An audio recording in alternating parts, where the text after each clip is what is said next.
ठीक है, आ रहा है पूरा, ये लाइन में तो नहीं आ रहा ना। हेलो बच्चों, कैसे हैं आप लोग। तो हमने जीडी का टेस्ट सीरीज 1 करा दिया था, उसका काफी अच्छा रिस्पांस मिला है। अगर आप लोगों ने टेस्ट सीरीज 1 नहीं देखा है तो उसको जाकर के उसको जल्दी देखिए, एग्जाम से पहले उसको देखिए, एग्जाम में बहुत मदद मिलेगा। और इस सेशन को लाइक कर दीजिएगा जरूर, क्योंकि एग्जाम में बच्चों को हेल्प मिल जाएगा। अगर आप लोग लाइक नहीं कीजिएगा तो फिर ज्यादा से ज्यादा बच्चों के पास पहुंच नहीं पाएगा। तो आए हैं दूसरा टेस्ट सीरीज लेकर के बच्चों के डिमांड पे। आइए तो क्वेश्चन नंबर 1 की ओर बढ़ते हैं। क्वेश्चन नंबर 1 हमारा क्या कह रहा है, देखिए क्वेश्चन नंबर 1 है कि ए किसी काम को 10 दिनों में कर सकता है और बी उसी काम को 15 दिनों में कर सकता है, तो दोनों मिलकर उस काम को कितने दिनों में पूरा करेगा। क्या है, A can do a piece of work in 10 days and B can do the same work in 15 days. In how many days will they finish its working together. यानी कि दोनों साथ मिलकर काम कितने दिनों में करेगा। देखिए ए कितने दिनों में कर रहा है, ए 10 दिनों में कर रहा है। और बी कितना दिनों में कर रहा है, बी कर रहा है 15 दिनों में कर रहा है। बी 15 दिनों में कर रहा है। उसके बाद देखिए ये दोनों का एलसीएम लेंगे तो हमारा टोटल वर्क आ जाएगा। देखिए एलसीएम लेंगे, 10-15 का एलसीएम कितना आएगा, 30 आएगा। और इसका एफिशिएंसी निकालने के लिए क्या करेंगे, 10 से 30 में भाग करेंगे तो इसका एफिशिएंसी आ जाएगा 3। और 15 से 30 में भाग करेंगे तो इसका एफिशिएंसी आ जाएगा 2 आ गया। अब क्या कह रहा है कि वे दोनों मिलकर उस काम को कितने दिनों में काम करेंगे। ए प्लस बी, ये दोनों का एफिशिएंसी कितना आएगा, 3+2 ये आ गया। अब ये दोनों मिलकर टोटल वर्क हमारा, ये टोटल वर्क है, टोटल वर्क कितना है, 30 है। 30 यानी दोनों की क्षमता कितना आ गया, 30×5 यानी 5 की क्षमता से 30 जो टोटल काम है इसको कितने दिनों में करेगा। 5 से भाग देंगे, 5×6=30, कितना होगा इसका answer, option number B right answer 6 होगा इसका। देख समझ लीजिए क्वेश्चन कैसे बना है, नोट कीजिए इसको।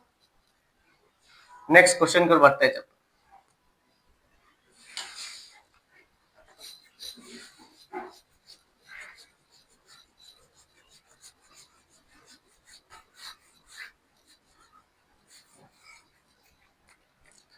देखिए नेक्स्ट क्वेश्चन क्या है, ए और बी मिलकर एक काम को 12 दिनों में कर सकता है, जबकि ए अकेला इसे 18 दिनों में कर सकता है। बी अकेला इसे कितने दिनों में पूरा कर सकता है। A and B together can do piece of work in 12 days, with A alone can do it 18 days. In how many days can B alone complete? यानी कि A और B मिलकर एक काम को 12 दिन में करता है, A अकेला इसे 18 दिन में करता है, तो B अकेला इसे कितने दिनों में करेगा। देखिए ए है प्लस बी है, ये दोनों दोनों मिलकर काम को कितने दिनों में कर रहा है, 12 दिनों में कर रहा है।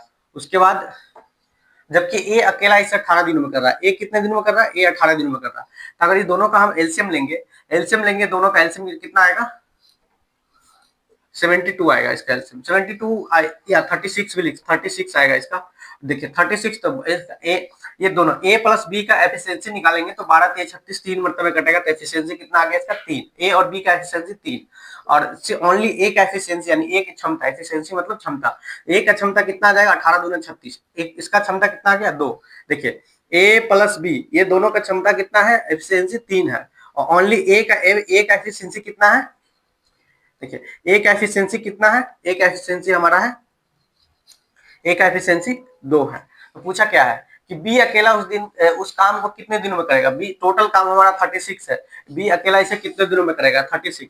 तो देखिए ए का क्षमता कितना है 2 है और ए और बी का क्षमता कितना 3 है, तो ओनली बी का निकल जाएगा ना। तो अगर ए और बी 3 है और ए का वैल्यू हमें पता चल गया 2, तो बी का वैल्यू पता चल जाएगा 3 हो जाएगा, तभी तो यहाँ पे सॉरी 1 हो जाएगा बी का वैल्यू, तभी तो 3 आएगा ना इसको जोड़ करके। तो बी का क्षमता हमें पता चल गया 1 है, टोटल वर्क 36 है, तो टोटल वर्क 36 है, टोटल वर्क हमारा कितना है 36 है। तो बी कितने दिनों में काम करेगा, एक की क्षमता से 36 दिन में, क्या आएगा हमारा 36 राइट आंसर होगा, ऑप्शन नंबर ए है 36। चलिए नोट कीजिए इसको क्वेश्चन को। क्वेश्चन नंबर नेक्स्ट की ओर बढ़ते, तीसरा क्वेश्चन की ओर।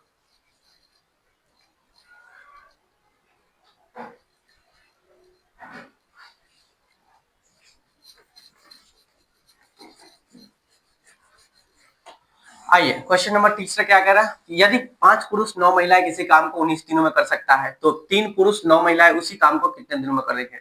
यदि 5 पुरुष या 9 महिलाएं, क्या है 5 पुरुष और 9 महिलाएं, if 5 men or 9 women can do a piece of work in 19 days, then how many days will 3 men and 6 women do the same work। Sorry 5 male है जो 19 दिनों में जितना काम कर रहा है उतना ही काम कितना है 9 वुमेन है जो काम कर रहा है 19 टीमों में। अगर इसको हम सोल्व, ये हमारा टोटल वर्क हो जाएगा, ये भी टोटल वर्क होगा, ये भी टोटल वर्क होगा, क्योंकि दोनों सेम काम कर रहा है ना। जितना काम 5 पुरुष मिलके कर रहा है उतना ही काम 9 महिला मिलके कर रहा है, इनकी सेम टोटल, ये हमारा टोटल वर्क है, ध्यान दीजिए। तो इसको काटेंगे तो क्या हो जाएगा हमारा 5m इक्वल टू 9w, तो m इक्वल टू w हो जाएगा और इक्वल टू यहाँ हो जाएगा 9/5। क्या हो गया हमारा 9/5। पुरुष का क्षमता कितना आया 9 और महिलाओं की क्षमता कितना आया 5। तो इससे हमें टोटल वर्क निकल जाएगा। टोटल वर्क देखिए, टोटल वर्क क्या है 5m गुने 19, 5m गुने 19। अगर इसको देखिए m का वैल्यू कितना निकाले 9, तो 5 गुने 9 और ये गुने 19 लिखेंगे यहाँ पे। हमें निकालना, ये हमारा टोटल वर्क हो गया। ये कौन सा है टोटल, ऊपर ये टोटल वर्क हो गया। तो टोटल वर्क निकालेंगे, उसके बाद क्या क्या कह रहा है कि 3 पुरुष और 6 महिला उसी काम को कितने दिनों में करेंगे। क्या है 3 पुरुष और 6 महिला, कितना देखिए इधर 3 पुरुष है मेल है प्लस 6 वुमेन है। ये काम इसका क्षमता निकाले, क्या एक मेल की क्षमता कितना निकाले हैं, एक मेल की क्षमता निकाले हैं 9, तो 3 गुने 9 प्लस एक फीमेल की क्षमता कितना निकाले हैं 5, तो 6 गुने 5 कितना हो जाएगा 9 तिया 27 प्लस 6 पंचे 30। ये हो आ जाए, इसको ऐड करेंगे तो ये हो गया 57। यानी कि 3 मेल और 6 महिला का जो एफिशिएंसी है 57 है। तो 57 की क्षमता से टोटल कितने दिनों में काम करेंगे। इसको 19 तिया 57 और 3 तिया 9 कितना हो जाएगा ऑप्शन 15। ऑप्शन नंबर बी हमारा राइट आंसर होगा। चलिए नेक्स्ट क्वेश्चन की ओर बढ़ते हैं। आइए क्वेश्चन नंबर 4 की ओर चलते हैं। क्वेश्चन नंबर 4 क्या है हमारा, क्वेश्चन नंबर 4 है ए की कार्य क्षमता बी से दुगनी है, वे दोनों मिलकर एक काम को 14 दिनों में पूरा करता है, तो ए अकेले उस काम को कितने दिनों में पूरा करेगा। A is twice as efficient as B, together they can finish a work in 14 days, in how many days can A alone finish the work. 11, 21, 28, 42। अब जल्दी से कमेंट करके बताइए इसका क्या आंसर होगा। ए की कार्य क्षमता बी से दुगनी है, देखिए इसका रेशियो पुट कर लेंगे, ए और बी का रेशियो क्या, ए की कार्य क्षमता बी से दुगनी है, क्या एफिशिएंसी दे रखा है, एफिशिएंसी दे रखा है, ए की कार्य क्षमता बी से दुगनी है। ए की कार्य क्या है, ए की कार्य क्षमता बी से दुगनी है, अगर ये 1 है तो ये 2 है, इसका एफिशिएंसी आ गया 1 और 2। तो टोटल वर्क क्या ए अकेला उस काम को कितने दिनों में पूरा करेगा, अगर वो दोनों मिलकर काम को 14 दिनों में करता है। देखिए ए प्लस बी दोनों का एफिशिएंसी कितना होगा 2 + 1 कितना हो गया 3। अभी दोनों मिलकर काम को कितना 3 की एफिशिएंसी से काम को कितना दिनों में कर रहा है 14 दिनों में, 14 दिनों में कर रहा है। तो टोटल वर्क हमारा कितना आ जाएगा 14 तिया 42। ये हमारा टोटल वर्क आ गया 42। और पूछा क्या है ए अकेला उस काम को कितने दिनों में करेगा, तो ए का क्षमता क्या है 2 है, तो 2 की 42 वर्क को 2 की क्षमता से कितने दिनों में करेगा 21 दिन। हमारा राइट आंसर हो जाएगा ऑप्शन नंबर बी है राइट आंसर। समझिए इसको कैसे बना है।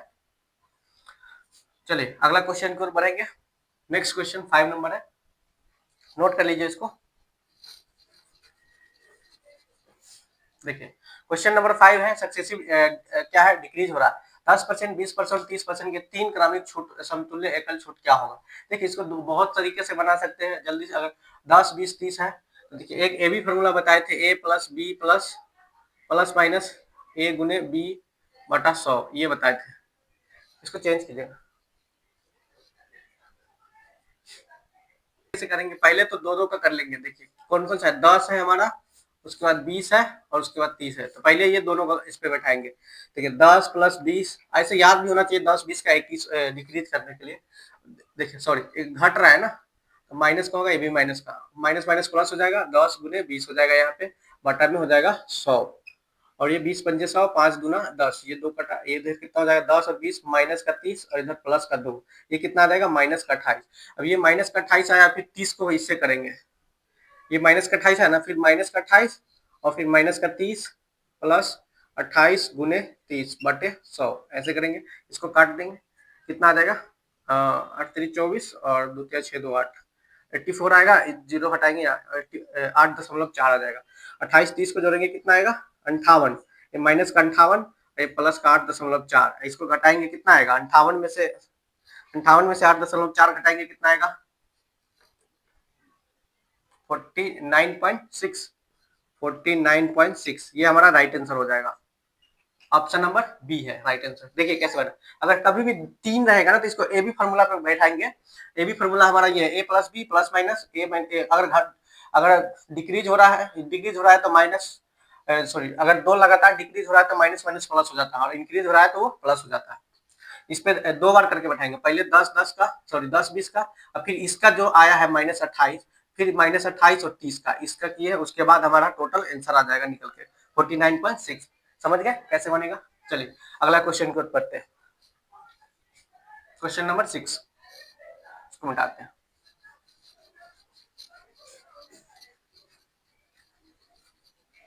देखिए क्वेश्चन नंबर 6 है, बिल्कुल सेम है। वो 20%, 10% और 5% की क्रमिक छूटों के लिए समतुल्य एकल छूट। Find the single equivalent discount for successive discount of 20%, 10% और 5%। देखिए कितना है, 20 है और 10 है और 5 है। सेम वैसे ही करेंगे, -20 -10, ये दोनों को निकालेंगे तो कितना आया है, -28 आया। पहले वाला सवाल देख लीजिए, -28 आएगा, और 5 को निकालते हैं हमें, क्या 5 को निकालेंगे, फिर माइनस का 5। देखिए ये माइनस का 28 आएगा ना, ये दोनों को सोल्व करेंगे ना, ए बी फॉर्मूला में, तो माइनस का 28 आएगा। अब -28 और माइनस का 5 और प्लस 28 गुने 5, नीचे करेंगे 100, 28 5 कितना हो जाएगा, 33, माइनस का 33 होगा, इधर प्लस गुना करेंगे कितना आएगा, 20 पंचे 100 आएगा। तो इसको क्या लिख सकते हैं, 2 गुने 10 लिख सकते हैं, इसको काटेंगे 2 14 मतलब कट जाएगा, इसको यहाँ से 1.4 आ जाएगा। तो माइनस का 33 अब प्लस 1.4, ये घटेगा तो कितना हो जाएगा, 32 यानी 31.6। इसको घटेगा तो माइनस का 31.6, ये हमारा राइट आंसर हो जाएगा 31.6। ऑप्शन नंबर सी इसका करेक्ट आंसर होगा। समझ गया ना कैसे? अगर 3 दिया रहेगा तो पहले 2 का एबी फॉर्मूला बैठाएंगे, फिर दोनों का जो हमारा परिणाम आएगा, रिजल्ट आएगा, फिर उस रिजल्ट को तीसरा वैल्यू, तीसरा जो संख्या रहेगा उससे एबी फॉर्मूला पे सॉल्व करेंगे। समझ गए? फिर चलिए सेम है बिल्कुल, तीसरा ये 7वां क्वेश्चन भी सेम है, उसको मिटा देते हैं, उसको भी सॉल्व करके बता रहे हैं कैसे। इसको आप 100 मान कर भी कभी बना सकते हैं। देखिए 15 है, 20 और 25 75 है, 3 क्रमिक छूटों के समतुल्य एकल छूट। क्या है, 15 है, 20 है और उसके बाद 25 है। देखिए इन दोनों को सोल्व करेंगे, पहले 15 प्लस 20, सॉरी घट रहा है ना, हाँ घट रहा है, छूट है तो घटेगा, 20 plus minus minus, sorry minus minus plus हो जाएगा, 20 गुने 15 बटे 100 करेंगे, यहाँ 20 पंचे 100, 5 से कटेगा, 5 के 15, 3 से कटेगा। देखिए 15 और 20 को जोड़ेंगे कितना आएगा, 35। ये माइनस का होगा, ये प्लस का 3 होगा, ये हटाएंगे तो माइनस का कितना आएगा, 32। माइनस का 32 आया ना, ये रिजल्ट हमारा, ये दोनों का रिजल्ट आया माइनस का 32।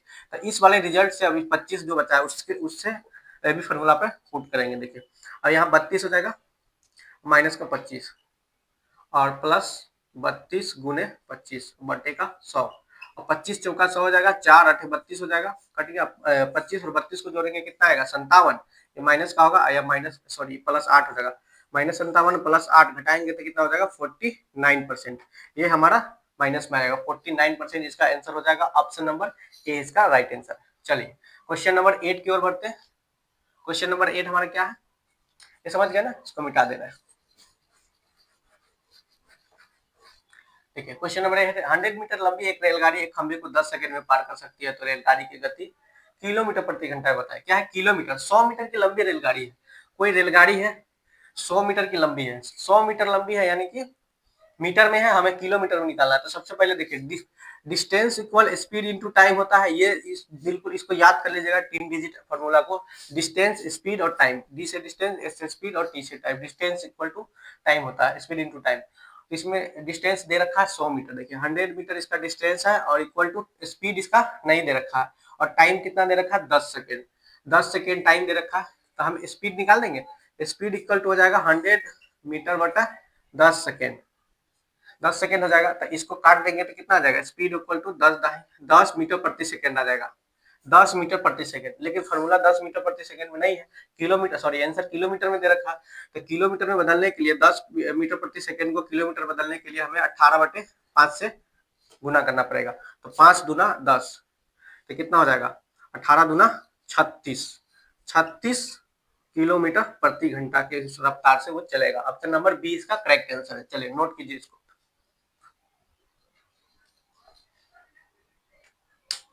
क्वेश्चन नंबर 9, क्वेश्चन नंबर 9 की ओर बढ़ते हैं। देखिए क्वेश्चन नंबर 9 क्या है, एक लड़का 3 किलोमीटर प्रति घंटा से स्कूल जाता है और 2 किलोमीटर प्रति घंटा से गांव लौट जाता है, यदि उसे कुल 5 घंटे लगते हैं। देखिए कोई स्कूल है, उसका स्कूल है, कुछ दूरी होगा उसके गांव से, तो मान लीजिए कुछ स्कूल दूरी इसमें नहीं दिया हुआ है, पहले जा रहा है 3 किलोमीटर प्रति घंटा से। देखिए चाल बराबर क्या होता है, दूरी बटा समय होता है ना, समय बराबर क्या होता है, दूरी बटा चाल होता है। तो इस समय इसमें टोटल दिया है, समय कितना 5 दिया है, टोटल समय 5 दिया है। तो हम क्या करेंगे यहाँ पे, देखिए दूरी बटा चाल कर रहे हैं, दूरी बटा चाल फिर प्लस दूरी बटा चाल, दूसरा चाल कितना है 2 है, और दोनों का समय कितना लग रहा है 5 घंटे का समय लग रहा है, 5 घंटे का। दोनों का एलसीएम लेंगे कितना आएगा 6, यहाँ आएगा 2D, यहाँ आएगा 3D और इक्वल टू 5। अब इसको सोल्व करेंगे 3 2 5D और नीचे का 6 इक्वल टू 5। अब देखिए 5 से 5 कट गया, डी इक्वल टू कितना आ गया, इसको गुना करेंगे तो 6 किलोमीटर। डिस्टेंस कितना आ गया 6 किलोमीटर। ऑप्शन नंबर सी इसका राइट आंसर होगा। चलिए अगला क्वेश्चन की ओर बढ़ते हैं। अगला क्वेश्चन क्या है हमारा, 10 नंबर क्वेश्चन की ओर बढ़ते हैं। समझ गए ना कैसे बनेगा इसको, बिल्कुल नोट कीजिए इसको।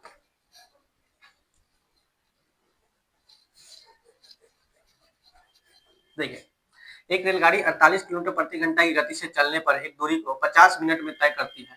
यात्रा के समय को 40 मिनट तक कम करने के लिए रेलगाड़ी को किस गति से चलाना चाहिए। A train covers a distance in 50 minutes if it runs at a speed of 48 kilometers per hour. The speed at which the train must run to reduce the time of journey to 40 minutes will be। यानी कि जो 48 kilometre प्रति घंटा की train चल रही है वो 50 मिनट में एक दूरी को तय करता है। दूरी हमें नहीं पता, देखिए distance equal to speed into time, इसको याद रखिएगा सोल्व करने, क्वेश्चन को फटक से सोल्व करने के लिए इसको याद रखिएगा, distance equal to speed into time. तो हमें इसमें डिस्टेंस नहीं पता है, डिस्टेंस निकालेंगे पहले, डिस्टेंस निकालेंगे, क्या स्पीड पता है 48 किलोमीटर प्रति घंटा है, और क्या है टाइम कितना है 50 मिनट है। 50 मिनट को घंटा में बदलने के लिए पर आवर में 60 से भाग करेंगे। देखिए 0 से 0 गया 6 8 48, डिस्टेंस कितना आ गया 8 पंचे 40, 40 किलोमीटर डिस्टेंस आ गया। देखिए अब 40 किलोमीटर डिस्टेंस है, अब सवाल में क्या कर रहा है कि इस डिस्टेंस को अगर 40 मिनट में तय करेगा तो उसका स्पीड बताए, यानी कि कितना किलोमीटर प्रति घंटा से 40 मिनट में 40 किलोमीटर जाएगा। सिंपल है, 40 किलोमीटर जाने में कितना है 40 मिनट ले रहा है, तो 60 किलोमीटर प्रति घंटा, सिंपल है। तो देखिए डिस्टेंस में स्पीड इनटू टाइम ऐसे निकाल देंगे, और 40 गुने डिस्टेंस कितना आया हमारा 40 आया, और स्पीड कितना है, स्पीड बोला स्पीड इसमें नहीं दिया है, स्पीड निकालना है, कह रहा है कि 40 मिनट में तय करेगा दूरी, कितना 40 मिनट में, यानी 40 मिनट तक कम करने का मतलब यही है कि 40 मिनट में दूरी तय करवा रहा। देखिए तो 40 ये मिनट है, तो मिनट को घंटा बदलेंगे 60 से भाग करेंगे। देखिए यहाँ 0 से 0 गया, 4 से 10 हो जाएगा, और स्पीड इक्वल क्या हो जाएगा 6 गुने 10, यानी कि स्पीड हो गया हमारा 60 किलोमीटर प्रति घंटा। ये हमारा ऑप्शन नंबर सी पे राइट आंसर हमारा ऑप्शन नंबर सी होगा। चलिए 11 नंबर क्वेश्चन की ओर बढ़ते हैं। क्वेश्चन 11,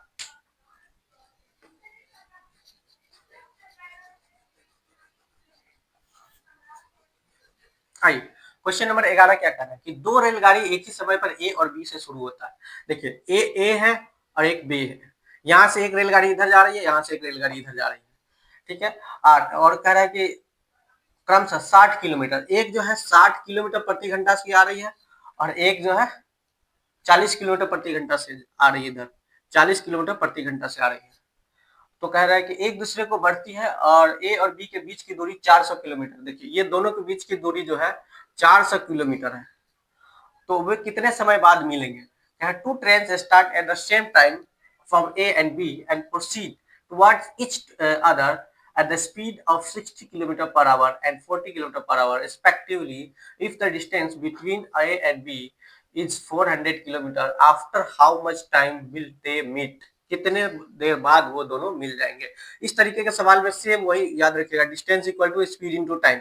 यहाँ रिलेटिव स्पीड का बात हो रहा है क्योंकि दो ट्रेन दिया हुआ है, दो ट्रेन कभी कभी भी देगा तो रिलेटिव स्पीड होगा, रिलेटिव स्पीड, ठीक है। डिस्टेंस हमें पता हो गया 400 किलोमीटर आ रहा है, 400 किलोमीटर की दूरी तय करना है। रिलेटिव स्पीड निकालने के लिए देखिए एक ट्रेन इधर से जा रही है, एक ट्रेन उधर से आ रही है, तो दोनों का स्पीड जुट जाएगा, उसको रिलेटिव स्पीड बोलते हैं। 60 और 40 को जोड़ेंगे 100 हो गया। और टाइम हमें नहीं पता है, टाइम निकालना है ना कितने समय बाद, टाइम हमें नहीं पता, इसको काटेंगे 0 से 0 कट गया, टी इक्वल टू 4 घंटा। Option number C right answer हो जाएगा हमारा, option number C right answer होगा। चलिए नोट कीजिए इसको, और क्वेश्चन नंबर 12 की ओर बढ़ते हैं। नेक्स्ट क्वेश्चन,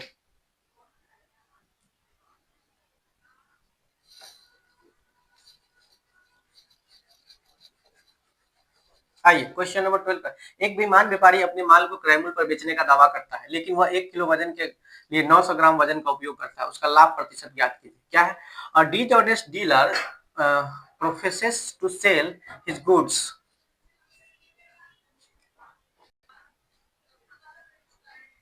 क्या है? A dishonest dealer process to sell his goods at cost price, but he uses a weight of 900 gram of the kg weight.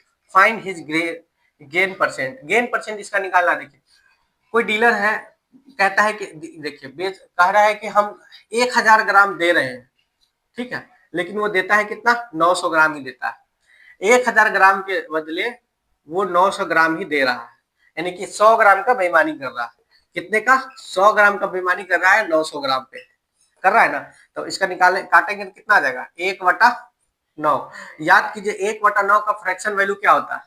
Percent में निकालने के लिए सीधा 100 से गुना भाग कर देंगे, तो ये हो जाएगा 100/9। इसको अगर हम सोल्व करेंगे तो 11 पॉइंट समथिंग आएगा, 11.11 ये आएगा हमारा आंसर। ऑप्शन नंबर बी होगा इसका राइट आंसर। चलिए अगला क्वेश्चन की ओर बढ़ते हैं। अगला क्वेश्चन हमारा है,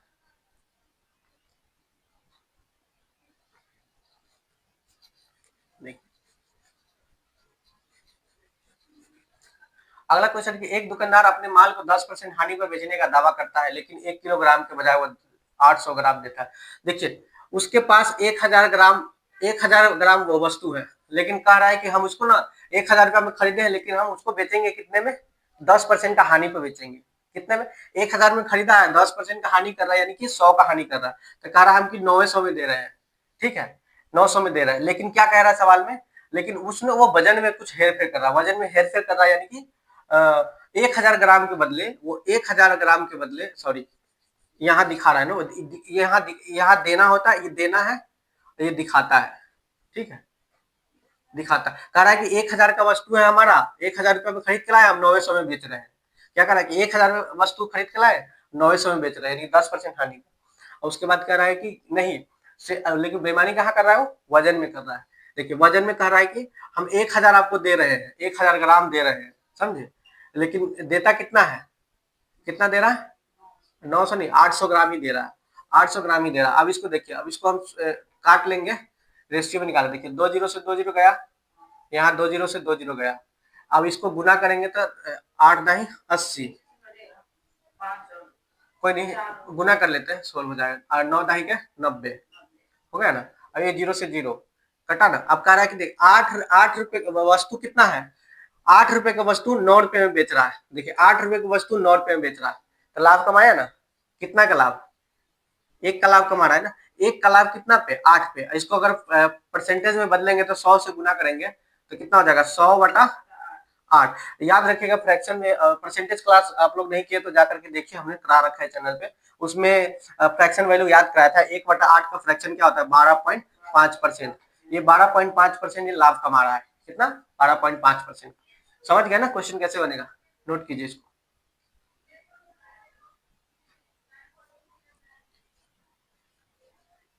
चलिए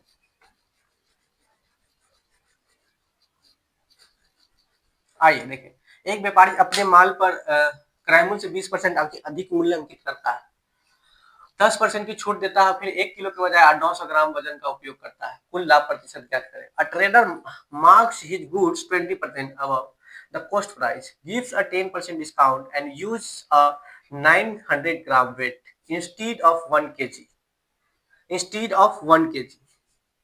find his overall profit percentage. Overall profit percentage निकालना है। देखिए सबसे पहले तो वो 100 का सामान लाया है, उसको कितना मार्क प्राइस किया है? 20% अधिक, यानी कि 120 रुपया वो मार्क किया है।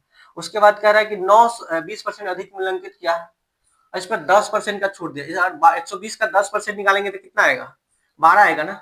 अब इस पे 120 पे 12 का छूट दे रहा है तो कितना में होगा? 108 में, यानी कि 100 का सामान वो 108 में बेच रहा है ना। देखिए 100 का सामान वो 108 में बेच रहा है। अब इस पे क्या कर रहा है? इस पे कर रहा है कि वो 900 ग्राम ही वजन दे रहा है। कितना? 1000 ग्राम के बदले वो 900 ग्राम ही दे रहा है। कितना दे रहा है? 900 ग्राम ही दे रहा है। अब इसको हम रेशियो में ले लेंगे। अब देखिए इसको सॉल्व करेंगे, 2 जीरो से 2 जीरो गया।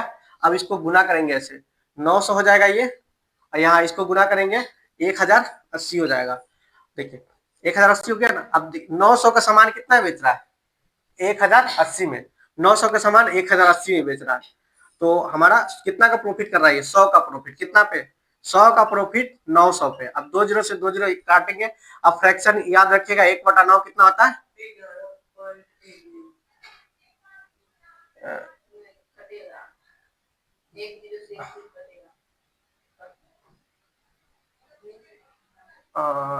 जैसे कि हो गया ना, हाँ ये कटेगा ना, 1 जीरो से 1 जीरो कट गया, 1 जीरो से 1 जीरो कट गया। 90, देखिए 90 का सामान ये 108 में बेच रहा है, कितना का प्रॉफिट कर रहा है?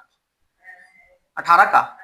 देखिए 18 का प्रॉफिट कर रहा है ना, 18 का प्रॉफिट 90 पे, 18 पंचे 90, कितना हो गया? 1/5। 1/5, 1/5 फ्रैक्शन वैल्यू याद रखिएगा किसका होता है? 20% का, 20% का होता है। ऑप्शन नंबर हमारा ए हो जाएगा राइट आंसर। चलिए नोट कीजिए इसको। आइए 15 नंबर क्वेश्चन की ओर बढ़ते हैं।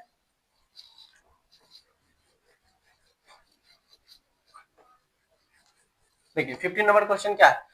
2000 रुपये 5% प्रति वर्ष की दर से 2 वर्षों के लिए साधारण ब्याज क्या होगा? इसको सिंपल है, 2000 रुपया है और 5% प्रति वर्ष। इसको शॉर्ट ट्रिक में कैसे बताएगा कि कभी भी सिंपल इंटरेस्ट रहेगा 5% है, दो वर्ष के लिए, तो इसको सीधा 2 से गुना कितना हो जाएगा? 10%। इसका 10% निकाल दीजिए, 2000 का 10% बटे 100, 2 जीरो से 2 जीरो गया, फिर दाएं के 200, 200 आंसर होगा इसका। Right answer option number C होगा सीधा।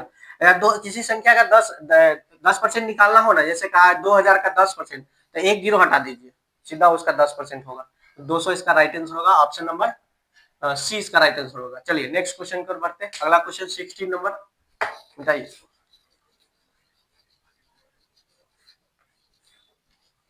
क्वेश्चन नंबर 16 देखिए, क्वेश्चन नंबर 16 क्या कर रहा है? 4000 रुपए पर 10% प्रति वर्ष की दर से 2 वर्षों के लिए वार्षिक रूप से चक्रवृद्धि ब्याज।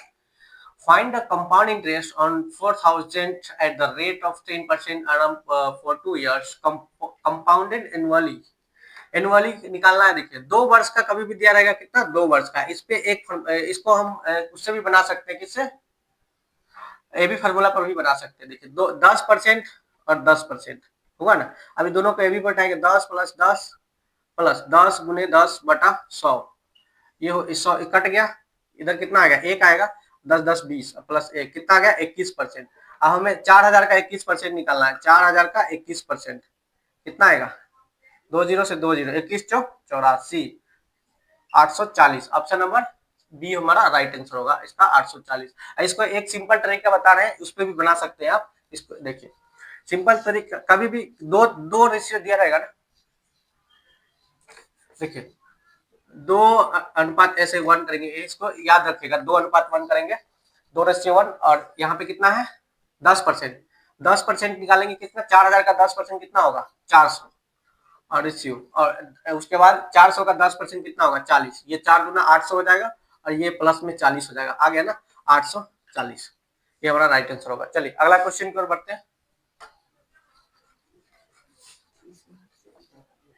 चलिए 17 नंबर क्वेश्चन की ओर बढ़ते हैं। 17 नंबर क्वेश्चन क्या है? देखिए 24, 36 और 48 का महत्तम समर्थन निकालना है। क्या है? 24 है, 36 है और 48 है। इसका एचसीएफ निकालना है। एचसीएफ निकालने के लिए देखिए एक सिंपल सा ट्रिक याद रखिएगा कि दो संख्याओं का हमें डिफरेंस लेना है, और सबसे कम डिफरेंस जो आएगा ना वही हमारा एचसीएफ होगा, नहीं तो उसका जो गुणनखंड होगा वो उसका एचसीएफ होगा। देखिए इसका लेंगे डिफरेंस कितना आएगा? 12। इसका डिफरेंस लेंगे कितना आएगा? 12 आएगा ना। तो हमें क्या लगता है कि ये 12 ही हमारा एचसीएफ होगा। ठीक है, अब 12 से ये तीनों कटना चाहिए, 24, 36, 48 कट रहा है ना, 12 24, 12 3 36, 12 3 48। ऑप्शन नंबर हमारा सी हो जाएगा इसका राइट आंसर। चलिए नोट कीजिए इसको। क्वेश्चन नंबर 18 देखिए, साधारण ब्याज पर कोई धनराशि 5 वर्षों में स्वयं की दुगनी हो जा रही है। क्या? स्वयं की दुगनी हो जा रही है। इसके लिए याद रखिएगा आर गुने टी इक्वल टू 100 गुने दुगनी हो जा रही है ना, तो उसमें जो जो गुना हो रहा है, गुना उसमें से 1 घटाना है, उसके बाद गुना करना है। देखिए क्या है? 5 वर्षों में स्वयं की दुगनी हो रहा है, कितना में? 5 वर्षों में 5 इक्वल टू 100 गुने दुगनी मतलब 2 माइनस 1। ठीक है, तो 8 गुने 5 इक्वल टू 100 गुने 2 में से 1 घटाएंगे 1 आ जाएगा। अब 5 से काटेंगे तो 8 इक्वल टू 20, इसका 20% हो जाएगा। ब्याज दर इसका 20% होगा। ऑप्शन नंबर हमारा सी होगा इसका राइट आंसर। चलिए अगला क्वेश्चन पर बढ़ते हैं। देखिए क्या है, पहली 10 समप्राकृत संख्याओं का औसत निकालना है। क्या है, पहली 10 समप्राकृत संख्याओं का औसत निकालना है। निकालिए पहली 10 पर। देखिए 2 4 6 8 10 12 16 14 और 16 18 और 20 हो जाएगा। इसको 6 4 10 8 18 कितना होगा, 4 2 6 12 20 20 10 30 42 56 और इस सबको जोड़ेंगे तो टोटल इतने हो जाएगा 18 20 यानी कि 110। टोटल 110 होगा। एवरेज, एवरेज का फॉर्मूला क्या होता है, टोटल संख्या बटे संख्या। संख्या कितना है इसका, कुल संख्या का योग बटे संख्या, संख्या हमारा 10 है, इसको भाग करेंगे तो कितना आ जाएगा 11। 11 इसका राइट आंसर होगा। चलिए अगला क्वेश्चन को बढ़ते हैं। 20 लास्ट क्वेश्चन है हमारा, इसको नोट कीजिए। देखिए क्वेश्चन यदि 20 है, ए रेशियो बी 2:3 है और बी रेशियो सी 4:5 है, तो ए बी सी का अनुपात निकालना। देखिए सिंपल है बिल्कुल। ए रेशियो बी कितना है, 2:3 है और बी रेशियो सी कितना है, 4:5 है। तो इसका एक ट्रिक याद कीजिएगा, 4 दूना 8, 4 के 12, 5 के 15, 8 12 15, 8 12 15, ऑप्शन नंबर ए इसका राइट आंसर होगा। चलिए 20 क्वेश्चन हमने सोल्व कराया है। इसमें आप लोग इसको शेयर कर दीजिएगा, लाइक कर दीजिएगा, ताकि जो जीडी की तैयारी कर रहे हैं उनके पास पहुंच जाए। और वीडियो अगर यहाँ तक पहुंच गया है तो लाइक जरूर कर दीजिएगा। धन्यवाद।